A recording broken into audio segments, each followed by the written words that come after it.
Bonjour, rebonjour, je suis Françoise Bonamour, chargée d'instruction et de suivi de parcours de formation à Transition Pro PACA. Et aujourd'hui, avec nous, Thierry Tourlan, qui est chargé de projet en partenariat et suivi de Cléa, Transition Pro PACA. Tu vas nous présenter le dispositif de financement du projet de transition professionnelle, mais aussi nous détailler ses applications au sein de l'entreprise. Bonjour Thierry. Bonjour Françoise, bonjour tout le monde. Alors, d'abord, avant toute chose, Thierry, est-ce que tu peux nous rappeler ce qu'est le dispositif projet de transition professionnelle? Bien sûr. Alors, donc le PTP, projet de transition professionnelle. Donc, c'est un dispositif de financement de formation qui permet donc à un salarié de changer de métier en suivant une formation qui se déroulera sur ou en dehors du temps de travail. Pour ouvrir des droits et donc être éligible à ce dispositif, le salarié en CDI doit justifier de 2 ans d'activité salariée au démarrage de la formation, dont 1 an chez l'employeur actuel, donc chez vous. La formation choisie donc pour mettre en place le projet doit être inscrite au répertoire national des certifications professionnelles, RNCP, ou bien au répertoire spécifique du CPF et être délivrée par un organisme habilité. Dis-moi, là, ça ressemble beaucoup à l'ancien congé individuel de formation, non? Oui, tout à fait. Et comme avant, le salarié devra travailler son projet en amont. Ce qui change, par contre, c'est que le dispositif ne concerne que des changements de métier ou de profession, plus d'évolution professionnelle finançable par le dispositif, comme ce pouvait être le cas à l'époque du CIF, pour ceux qui connaissent. Conformément au décret d'application, la commission, par contre, va étudier le changement professionnel au regard de 3 critères. La cohérence du projet, la pertinence du parcours de formation et des modalités de financement associées, et les perspectives d'emploi. Ah ben là, tu viens de parler de modalités de financement et c'est justement là que vous, employeurs, vous allez pouvoir, entre autres, jouer. Nous allons voir ça dans les slides suivantes. Juste avant, je vais vous préciser que les dossiers de demande de financement du projet de transition professionnelle sont entièrement dématérialisés et à la main de vos salariés. Donc, ne vous étonnez pas de ne pas recevoir de dossiers papier qui traînent sur vos bureaux, comme c'était le cas avant. Tout à fait. Et cela n'enlève pas le fait que le salarié doit toujours faire sa demande 120 jours avant à l'employeur, avant le démarrage de la formation, si celle-ci dure plus de 6 mois et est à temps plein. D'accord. Donc aussi, comme c'est dématérialisé, votre salarié va devoir renseigner l'adresse mail de la personne qui sera en charge de remplir le volet employeur. Donc ne vous trompez pas de correspondant et vérifiez de lui donner la bonne adresse mail, sinon vous n'allez jamais recevoir le petit mail de notre part vous disant qu'il y a un dossier en cours et que vous devez vous connecter pour le remplir. Alors Thierry, tu peux nous dire aujourd'hui pourquoi tu t'adresses aux employeurs? Bien sûr. Alors, vu la situation actuelle, notre territoire et le bassin d'emploi a plus que jamais besoin de maintenir son activité et sa compétitivité, contribuer au développement des compétences des individus et maintenir l'employabilité sur le territoire. Le cofinancement de Transition Pro PACA avec les employeurs permettra donc de financer beaucoup plus de salariés qu'actuellement au regard du budget alloué.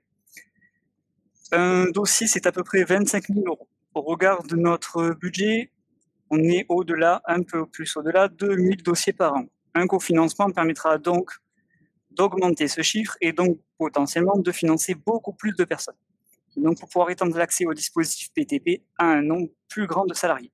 Chacun peut donc agir à son échelle.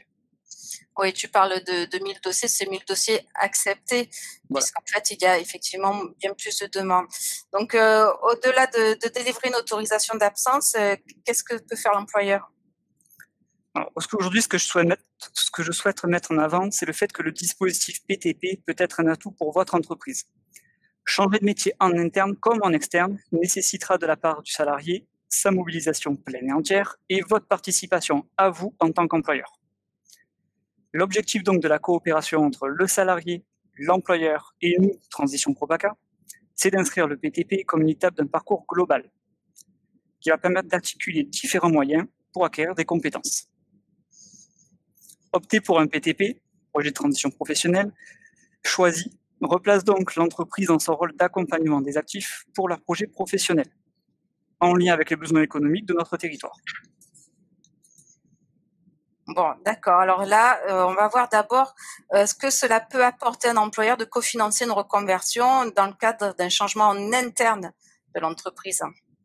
Alors, le projet de transition à visée interne, il peut devenir un outil de GPEC, avec un projet partagé avec le salarié. Cela peut donc en faire un levier facilitateur du dialogue et participer au maintien de la compétitivité, ainsi qu'au renforcement des compétences ou bien encore à la fidélisation des salariés au sein de votre structure. De plus, cofinancer un PTP, seul ou avec son OPCO, permettra d'envisager une solution de financement de formation moins onéreuse, surtout pour les entreprises de plus de 50 salariés dont les fonds aujourd'hui ne sont plus mutualisés. Ah oui, c'est vrai. Bon, alors là, par contre, Thierry, j'aimerais que tu me donnes un exemple concret pour que ce soit plus visible. Alors, prenons l'exemple d'une aide-soignante qui veut devenir infirmière. La première année serait donc financée par Transition Pro PACA. La deuxième partagée avec l'OPCO et la troisième financée par l'employeur. Ainsi, le financement est partagé par tous les acteurs sur toute la durée du projet. Nous pouvons prendre aussi l'exemple d'un chauffeur-livreur, actuellement en accident de travail, qui se reconvertit en interne sur un poste de conducteur de travaux, avant d'être déclaré inapte. La participation de l'employeur permet aux salariés de ne pas se retrouver au chômage, et l'entreprise, de son côté, ne perd pas un bon élément. Oui, ça me fait penser aussi à un vendeur d'une enseigne d'alimentation bio qui est bien attaché à l'éthique de l'entreprise, mais qui souhaite intégrer le service ressources humaines au sein du siège de cette entreprise. Du coup, il va faire une formation, l'employeur va pouvoir lui proposer de faire les stages en interne. Donc là, on a un cofinancement sur la rémunération et l'entreprise gagne comme ça un collaborateur connu et reconnu. Alors là, maintenant, si on veut partir de l'entreprise, si votre salarié veut quitter l'entreprise pour se reconvertir, moi, je trouve que c'est un petit peu plus nébuleux pour voir en quoi l'employeur peut gagner à cofinancer sa reconversion. Eh bien, en ce qui concerne une reconversion externe, cela peut tout d'abord être considéré comme un outil d'accompagnement au départ de la part de la structure. Vous maintenez ainsi des conditions élevées de réussite du projet et conservez la motivation au changement de votre salarié, tout en évitant les perturbations organisationnelles qui sont souvent issues de retours trop longs après la formation. De plus, cela peut donner une opportunité de départ à votre salarié, surtout en ces périodes difficiles, en anticipant un avenir qui peut être incertain. Le PTP peut donc être vu comme une mesure palliative à des mesures de chômage partiel qui pourraient actuellement toucher votre structure. Une fois de plus, Thierry, éclaire-nous, donne-nous un exemple. Alors, prenons un collaborateur qui n'a aujourd'hui plus de possibilité d'évolution interne et qui aspire à un changement de métier qui pourrait lui donner un nouvel avenir professionnel. Cofinancer son projet de reconversion vous permettrait de l'aider à sortir des effectifs. Vous aurez sécurisé ainsi l'aspect financier de son nouveau départ. Il pourra ensuite démissionner et vous embaucherez à sa place une personne motivée. Si cette personne a une ancienneté importante chez vous, il peut s'agir donc d'une certaine manière de lui exprimer votre reconnaissance pour le travail accompli et votre compréhension pour démarrer un nouveau challenge. Ah ouais, c'est vrai, c'est bien sympa. Ça me donne aussi l'idée d'un autre exemple. Il y avait une serveuse en salle qui souhaitait devenir cuisinière. Donc le bar, en ce moment, c'est pas trop ça. Du coup, l'employeur, comme il était conscient que sa salariée, pour l'instant, il pouvait rien faire pour elle et qu'elle était très motivée pour partir, ça faisait un moment qu'elle était chez lui. Du coup, il a financé le coût pédagogique du CAP cuisine. Et la personne est partie en formation, donc nous on a pris en charge la rémunération. Et là, quand il va pouvoir ouvrir, à la place, il va prendre un apprenti qui sera motivé. Tout à fait. Ou alors, par exemple, vous pouvez discuter avec votre salarié sur un réaménagement de son temps de travail si sa formation est en temps partiel. Celle-ci, ainsi, ne pourra se faire qu'en dehors du temps de travail et Transition Pro n'intervient alors que sur le coût pédagogique. Alors du coup, en résumé, comment un employeur peut cofinancer une reconversion? Eh bien, on peut prendre par exemple financer tout ou partie du coût de la formation, ou bien renoncer à un remboursement partiel ou total des salaires, ou encore aménager le temps de travail de votre salarié pour que, comme on vient de le dire, la formation se déroule intégralement en dehors du temps de travail, ou bien encore proposer d'effectuer les stages pratiques en interne. Ok, bon, ça fait beaucoup de possibilités. Alors pour les salariés, il existe le conseil en évolution professionnelle pour accompagner dans l'élaboration d'un projet et trouver des stratégies. Mais pour l'employeur, où est-ce qu'on va pouvoir aider? C'est qui les employeurs vont-ils pouvoir contacter pour être aidé dans cette mise en place de cofinancement, par exemple, ou de stratégie? Eh ben, tout simplement, appelez Transition Pro PACA. Nos chargés d'instruction seront là pour ça, pour vous informer et pour voir avec vous les possibilités qu'il peut y avoir de cofinancement. De plus, n'hésitez pas à déposer un message depuis votre espace sécurisé pour avoir un contact. J'en profite aussi pour signaler que le dispositif projet transition professionnelle existe aussi pour les personnes en contrat CDD. Donc, si vous avez des personnes qui sont actuellement en CDD, ils peuvent bénéficier du dispositif sous certaines conditions d'éligibilité. Et si la formation a lieu pendant le contrat CDD, là aussi, il peut y avoir un remboursement de rémunération, une prise en charge du coût pédagogique, tout ou partiel. Et là aussi, on peut mettre en place un cofinancement si nécessaire. Bon, ben maintenant, on va pouvoir passer à vos questions. Alors, la première, est-il possible de revisionner par la suite ce même webinaire? Oui, oui, oui, tout à fait. Donc, on l'enregistre, donc vous le recevrez par mail de toute façon, le replay, et puis aussi on le mettra à disposition sur YouTube. Et bien sûr, nous espérons pouvoir donner d'autres rendez-vous. Le cofinancement d'un projet de PTP par l'employeur est-il valorisable au titre du bilan de 6 ans? En soi, alors, je ne vais pas vous donner une réponse totale, mais je dirais non, mis à part si c'est une reconversion en interne. Mais bon, ça paraît logique, mais si c'est une personne qui va se reconvertir et qui souhaite partir, vous ne pourrez pas le valoriser sur un bilan de 6 ans sur l'entretien pro. Maintenant, si c'est une évolution qui a été faite en cofinancement avec vous et que la personne veut évoluer, enfin veut se reconvertir au sein même de la structure, ça me paraît possible. Je ne peux pas vous répondre à 100%, à la limite, je regarderai, je reviendrai vers vous sur cette question-là. Je ne veux pas forcément vous dire de bêtises.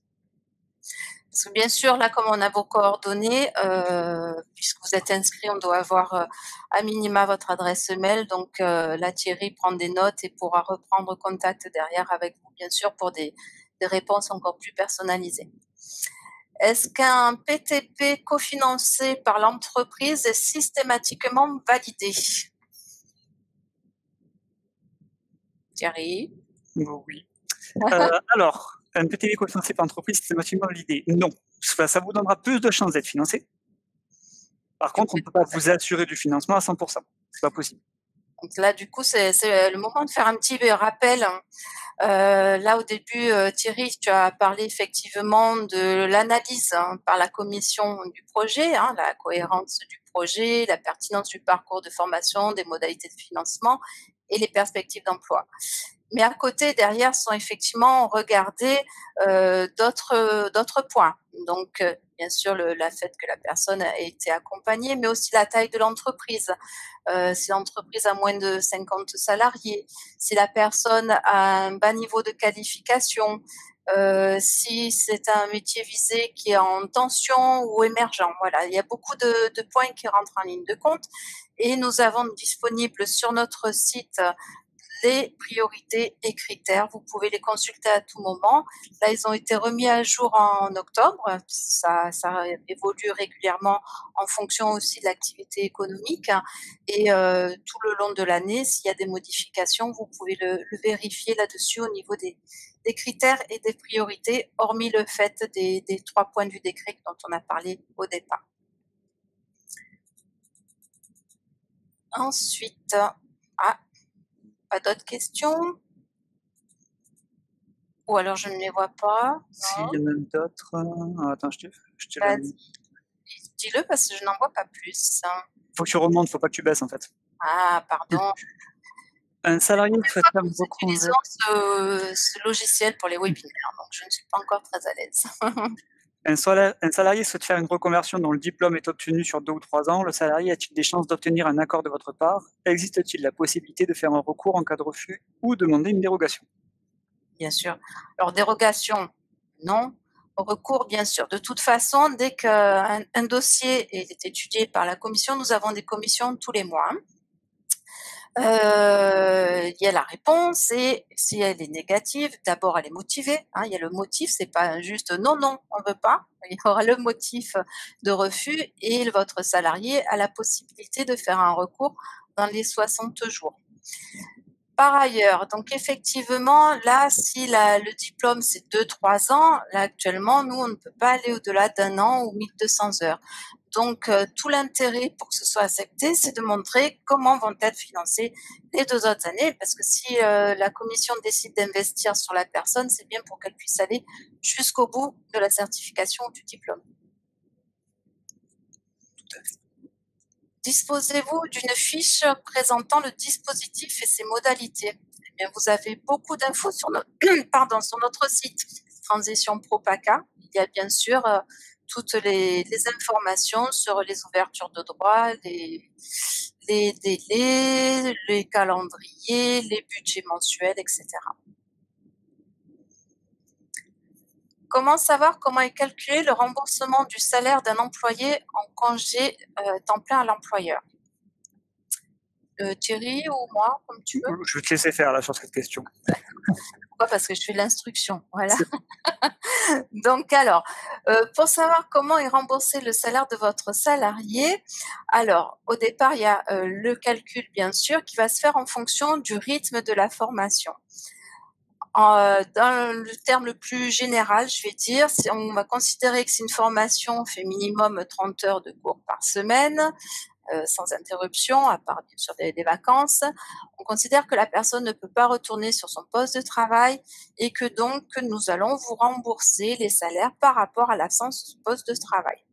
Si la formation est à temps partiel ou à temps discontinu, ça sera sur la base de la durée des cours sans dépasser l'absence au poste de travail. Alors, par contre, j'attire votre attention sur le fait que nous avons des barèmes de prise en charge. Il peut y avoir des plafonnements, notamment sur la durée prise en charge sur les stages pratiques. Du coup, nous, de toute façon, quand on fait le dossier de votre salarié, on l'alerte. Attention, il y aurait tant d'heures qui ne seraient pas prises en charge. Puisque comme vous n'êtes pas obligé d'aller au-delà de ce que l'on va vous rembourser, il peut y avoir effectivement une perte de salaire si la formation n'est pas à temps plein et que le salarié ne réintègre pas son poste de travail entre 2 sessions de formation, par exemple. En tant qu'employeur, comment suivre le remboursement des rémunérations? Alors, si le dossier est accepté, vous allez avoir une notification. Alors, toujours dans votre espace, dans la rubrique Mes dossiers, là, vous avez tous vos salariés avec les dossiers, donc acceptés, refusés, etc. Si il est accepté, vous allez avoir une notification qui vous donne le montant que nous avons retenu et un échéancier qui va vous permettre de voir combien il est prévu que l'on vous rembourse, puisqu'on rembourse le brut plus les charges patronales pour chaque mois de formation. Ensuite, pendant la formation, votre salarié va vous remettre le certificat de réalisation pour prouver qu'il était bien en formation et pas aller cueillir des pâquerettes, par exemple. Et vous allez pouvoir établir sa rémunération. Vous déposerez ensuite sur votre espace, dans le dossier de votre salarié, ce bulletin de salaire et le certificat de réalisation, et nous pourrons ainsi procéder au remboursement. Vous pourrez le suivre ensuite, toujours dans le dossier de votre salarié, il y a l'onglet remboursement et vous verrez le statut en cours ou traité. Alors, peut-on avoir un interlocuteur direct et privilégié pour chaque dossier des dossiers en fonction des différentes transitions pro de région? Normalement, c'est déjà le cas. Quand vous avez un dossier lié, accepté, vous avez un correspondant chargé d'instruction qui s'occupe directement de vous. Tout à fait, parce que dès que votre salarié crée son dossier sur son espace, il est rattaché à un chargé d'instruction interne à Transition Pro et donc il peut à tout moment communiquer avec depuis sa messagerie et vous aussi. Donc vous, depuis votre espace, vous envoyez un message, il sera adressé à la personne qui est en charge de ce dossier. Peut-on créer un espace entreprise en anticipation ou est-il lié à une demande de PTP? Donc effectivement, c'est lié à la demande de projet de transition professionnelle. Maintenant, si vous avez besoin qu'on crée votre espace parce qu'il n'y a pas encore de dossier, que vous avez des questions, tout simplement, vous nous contactez par la permanence téléphonique si vous voulez, et puis on vous laisserez comme ça toutes les coordonnées pour que l'on puisse vous créer. Vous recevrez des identifiants et mots de passe. Les informations que vous donnez via ce webinaire sont-elles valables uniquement pour Transition Pro PACA ou pour n'importe quel organisme Transition Pro, conditions d'attribution, suivi des remboursements, etc. Thierry, Normalement, c'est global. Donc, ce qu'on vous donne est valable partout. Mais il peut y avoir des différences, surtout sur les critères régionaux qu'il peut y avoir pour accepter les financements. Et pour le suivi de remboursement, il peut y avoir des différences sur l'organisation de chacun. Mais majoritairement, ça devrait être similaire. Nous uniformisons au maximum entre toutes les régions. Pour l'instant, il ne reste que 2 régions qui n'ont pas le même logiciel que nous, c'est Île-de-France et Bretagne. Donc, du coup, la map, quand vous connectez, est un peu différente. Mais sinon, les règles sont les mêmes pour tous. Nous fonctionnons en fonction des décrets d'application de la loi. Concernant la non-obligation de prendre en charge le reste du salaire non pris en charge par Transition Pro, existe-t-il une référence réglementaire? Je suppose que c'est dans le code du travail, Thierry, non? Oui, non, il faut que je regarde pour vous donner le texte, mais vous appelez reste du salaire, je présume que c'est quand ça dépasse la prise en charge salariale, c'est-à-dire les personnes qui ont plus de 2 fois le SMIC, par exemple, ou alors les personnes qui ont un temps de stage, par exemple, supérieur à ce qu'on peut prendre en charge. Exactement. Dans tous les cas, le texte dit que nous, on prend en charge en fonction de ce que la personne fait comme formation, pas au-delà, et aussi des règles de prise en charge. À savoir, sur les stages, c'est s'il n'y a pas de référentiel qui impose une durée de stage, c'est une durée de prise en charge de 30% de la durée théorique. Donc si ça dépasse, il n'y aura pas de maintien. Voilà, je regarderai un peu les décrets pour vous les envoyer si vous voulez, mais normalement, on restera sur ça. Okay. Donc, je te laisse le temps, Thierry, de noter la question. Comment cela se passe en termes de prise en charge du salaire s'il y a des absences justifiées et injustifiées? Eh bien, qui n'est pas venu a perdu. Donc, injustifié, vous ne le payez pas et on ne rembourse pas. Des absences justifiées, si c'est le cas de la fermeture de l'école, par exemple, ça c'est normal. Donc, vous aurez négocié au préalable avec votre salarié, à savoir s'il pose des congés payés, ou bien s'il réintègre l'entreprise, ou bien si ce sont des congés sans solde. Pour d'autres absences, style maladie, là, ça se passe comme ça se fait d'habitude avec vous. Il a l'obligation de vous prévenir dans les 48 heures qu'il est malade et puis vous faites les démarches habituelles et lui aussi. Là, ça ne change rien. Pendant toute la période de formation, le salarié reste salarié de votre entreprise, donc il continue à cumuler les congés, l'ancienneté, etc. Nous, les remboursements ne se font vraiment que par rapport au temps passé en formation.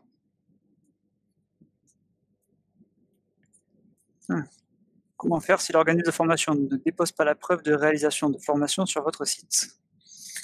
Eh bien, tant que vous ne l'avez pas, vous êtes en droit de ne pas payer, puisqu'il faut que vous puissiez vérifier que le salarié était bien en formation.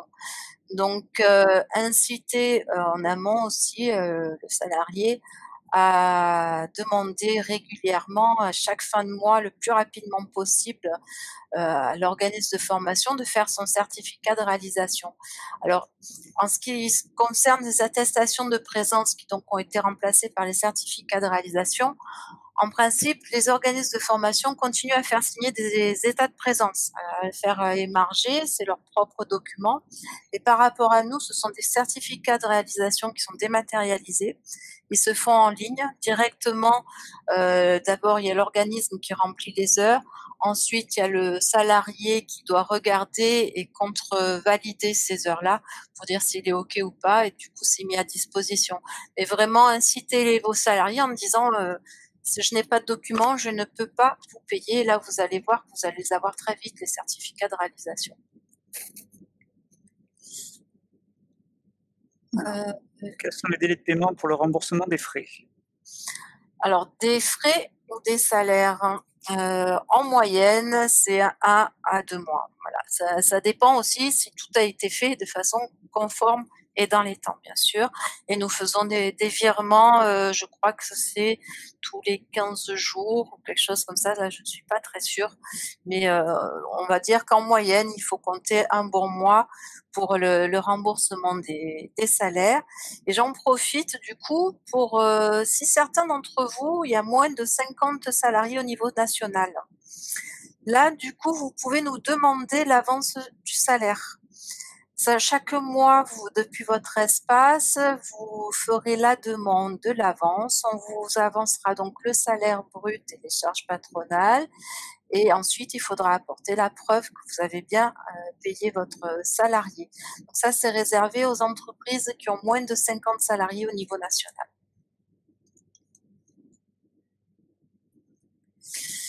Dans le volet employeur du logiciel, il manque pour les éléments de salaire, prime d'ancienneté. Est-il possible de la rajouter? Oui, tout à fait. On l'a remarqué, hein, nous, de notre côté, on le voit puisqu'on revérifie tout avec les bulletins de salaire. Donc, nous, derrière, on corrige et on remet bien le libellé prime d'ancienneté. Mais ça fait partie, effectivement, de ce que nous avons fait remonter à notre prestataire informatique. La dématérialisation des demandes est opérationnelle depuis quand et dans toutes les régions? Alors, depuis quand nous, PACA, nous sommes les précurseurs, donc ça fait Un an? an, tout à fait. Et au niveau de l'ensemble des régions, je pense que maintenant, plus de la moitié est sous ce format-là depuis cet été à peu près. Quelque chose comme ça.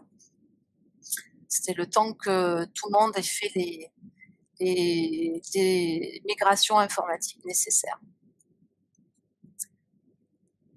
Donc, écoutez, je crois que nous allons pouvoir passer. Du coup, Thierry, j'ai pas raté de questions. Non, c'est ce que je regardais. Je n'ai pas vu qu'on en ait raté. Elles sont toutes répondues. Bon, alors, on va pouvoir passer au petit sondage. Alors, seriez-vous prêt à cofinancer le projet d'un ou de plusieurs de vos collaborateurs? 60%. Ah, ça diminue. Ben non. J'allais dire bravo, il y a 60%. En fait, c'est que vous n'aviez pas tous répondu. Bon, allez, on va dire que certains seraient intéressés. Ben, merci. Et vraiment, n'hésitez pas à prendre contact pour qu'on voit comment on peut faire. C'est vraiment du gagnant pour votre salarié, pour la mise en avant de son projet, la sécurisation de son parcours. Avez-vous déjà reçu une demande de PTP de la part d'un de vos salariés? Eh bien oui, en majorité. Donc ça doit être pour ça que vous êtes connectés, hein, pour mieux comprendre ce dispositif. Donc merci d'être venu. Bon, après, c'est des questions un peu techniques. Avez-vous bien le son? Ça va, ça a l'air d'aller. Ah, il y en a deux avec des problèmes. J'espère qu'avec le replay, ils seront satisfaits. Et qu'avez-vous apprécié? Là, vous n'avez pas encore répondu, c'est normal. Vous n'avez pas tout à fait fini. Donc, juste pour revenir sur nos possibilités. Donc, d'abord, merci à tous pour votre participation. Vraiment, c'était une première pour nous à la maison et avec ce logiciel et envers les employeurs. On est ravis que vous ayez été là si nombreux. N'oubliez pas que nous avons des vidéos courtes explicatives sur la chaîne YouTube Transition Pro PACA. Vous pouvez notamment le dire à vos salariés puisque dans ces vidéos, nous reprenons toutes les étapes, comment mettre en avant son projet selon les différents critères, etc. Ce sont des vidéos qui exprès font moins de 10 minutes pour pas que ça leur prenne la tête et puis ça leur donnera des tuyaux, des conseils pour bien tout faire pour la commission. Bien sûr, vous pouvez nous retrouver sur nos réseaux, Facebook, LinkedIn, etc., notre site. Donc, merci beaucoup Thierry pour ta collaboration pour aujourd'hui. C'était bien sympa d'être depuis ton petit salon. Merci aussi à Christelle Groza qui m'aide dans l'élaboration des webinaires et des vidéos depuis plusieurs années maintenant. Merci à Isabelle Cucot qui supervise le tout et à Florentin Gonon, notre chargé de com qui était aujourd'hui à la modération. J'avais oublié de le préciser au départ. Donc à très très bientôt. N'hésitez pas du coup à revoir et partager cette vidéo. Merci et bon appétit pour ceux qui n'ont pas encore mangé. et bonne journée à tous. Bonne journée.